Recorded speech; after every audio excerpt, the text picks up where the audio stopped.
His passion wasn't the policy. His passion was the care of patients.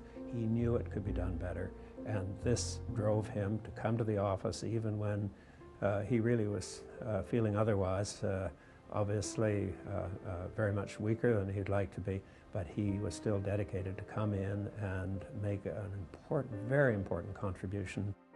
Born into a distinguished Winnipeg medical family, there was never much doubt that, like his father, 4 uncles, 2 siblings, and 6 cousins, Charles Hollenberg was going to be a doctor.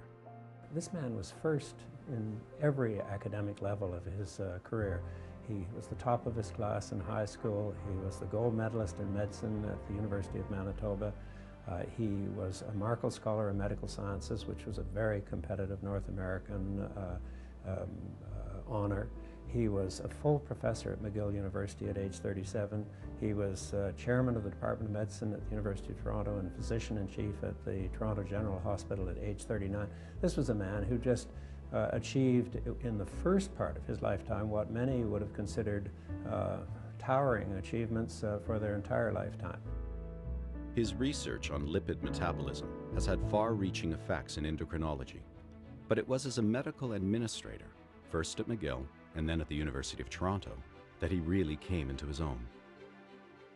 I met Charles when I was an undergraduate, and when we were quite involved, he said to me, "What do you plan to do when you graduate from college?"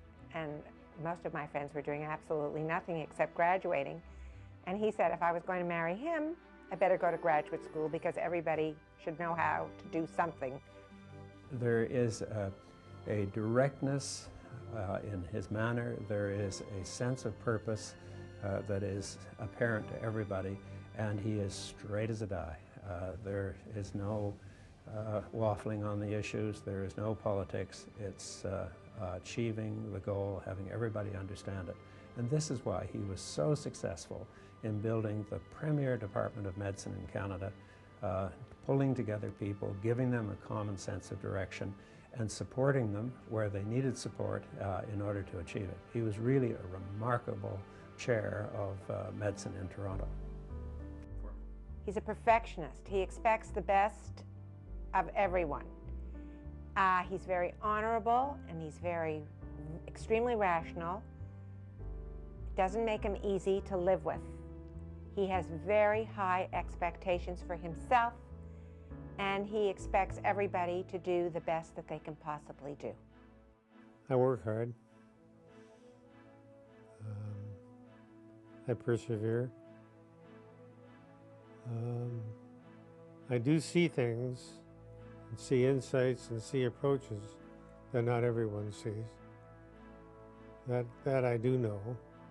And often when I take on a challenge or a job, at the end of it, I'm usually in a position of driving the process in a way that very few other people would have driven it. So I think that's helped my career.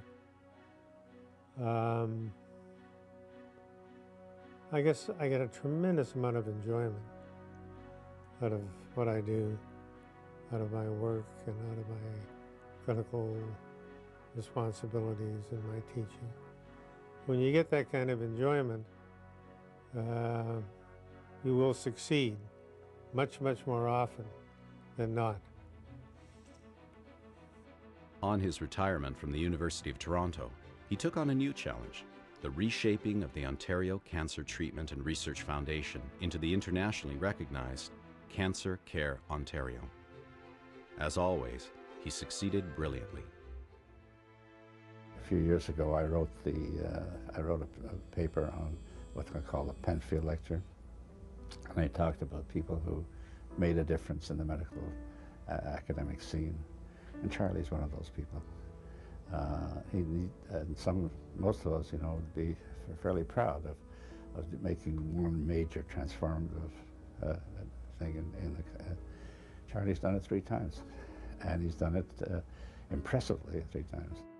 His early life in becoming a leader at McGill, becoming the premier developer of departments of medicine in Canada through his work at the University of Toronto, His work in diabetes and in his love affair with the fat cell, that research really changed important areas of endocrinology, metabolism, and in particular the management of diabetes. The work he did in the Banting and Best Department of Medical Research, his leadership in developing the program in diabetes care, and then most recently his work in developing a whole new standard and scope of care for cancer service for cancer patients in Ontario. All these contribute individually. Any one of them would have been reason to be considered in the Hall of Fame. The combination of them makes him an absolutely superlative candidate for the Hall of Fame. I am passionate about one thing. You will succeed in medicine if you get great enjoyment out of what you're doing. And there's no point, and we see it too often today, in trying to achieve success in medicine while at the same time being dissatisfied with one's financial affairs or with the way the government's running things, etc. If you're going to succeed in medicine, you've got to enjoy the work that you're doing. You've got to enjoy your teaching. You've got to enjoy looking after patients. You've got to enjoy bringing along very good young students, and not worry terribly much whether or not all these other factors that impinge upon the practice of medicine these days, whether or not these factors affect your career. Enjoy your work, take great pleasure in it, and you'll succeed.